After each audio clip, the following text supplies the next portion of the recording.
America और Iran के बीच लगातार तनाव बढ़ता जा रहा है।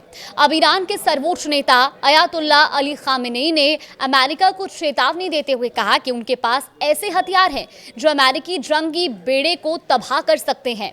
तो वहीं ईरान के इस बयान से ये भी साफ हो गया कि वो भी युद्ध की तैयारी कर रहा है और अगर अमेरिका ने हमला किया तो वो जवाबी कार्रवाई भी जरूर करेगा। नमस्कार, आप देख रहे हैं न्यूज़ 18 का डिजिटल प्लेटफॉर्म और मैं हूं आपके साथ जागृति खंतवाल।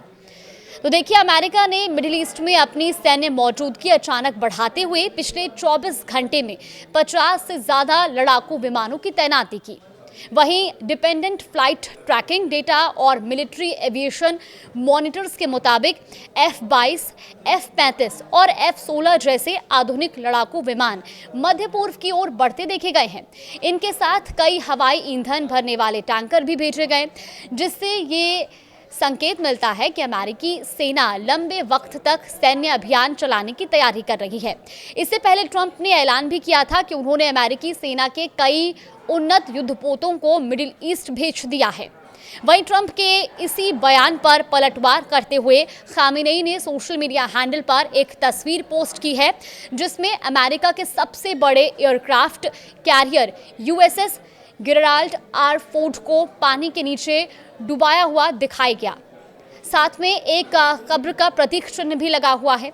और खामेनेई ने अपनी इस पोस्ट में अमेरिकी राष्ट्रपति के बयानों पर तंज कसते हुए लिखा कि अमेरिकी राष्ट्रपति लगातार कहते हैं कि उन्होंने ईरान की ओर एक युद्धपोत भेजा है। बेशक युद्धपोत एक खतरनाक सैन्य हार्डवेयर है, लेकिन उस युद्धपोत से भी अधिक खतरनाक वो हथियार हैं जो उस जहाज को समुद्र में डुबो सकता है। अब खामेनेई का ये बयान ईरान की रक्षा क्षमताओं और उसकी जवाबी कार्रवाई की तैयारी को दिखा रहा है। वहीं तेहरान और वॉशिंगटन के बीच बढ़ते तनाव के बीच इस तरह की बयानबाजी ने स्थिति को और भी गंभीर बना दिया। विशेषज्ञों का मानना है कि ईरान ने इशारों में ही अपनी एंटीशिप मिसाइल प्रणालियों की ताकत का जिक्र किया है।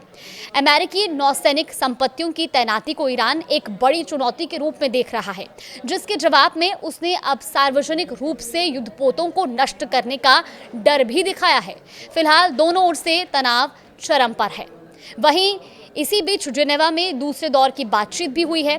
आपको बता दें कि ओमान की मध्यस्थता से दोनों देशों के बीच मंगलवार को तेहरान परमाणु कार्यक्रमों को लेकर जिनेवा में दूसरे दौर की बातचीत हुई और इस बातचीत को ईरानी विदेश मंत्री ने सकारात्मक भी बताया और कहा कि कई मुद्दों पर सहमति बनी है और आगे की बैठक को लेकर भी बातचीत हुई है। हालांकि अमेरिकी उपराष्ट्रपति JD वेंस ने यह भी कहा कि कई मुद्दों पर दोनों देशों के बीच सहमति बनी है, पर राष्ट्रपति द्वारा तय की गई कुछ रेड लाइंस को ईरान स्वीकार करने के लिए तैयार नहीं है। यानी कि कुल मिलाकर के दूसरे दौर की बातचीत में भी कोई खास निष्कर्ष अब तक नहीं निकल पाया है।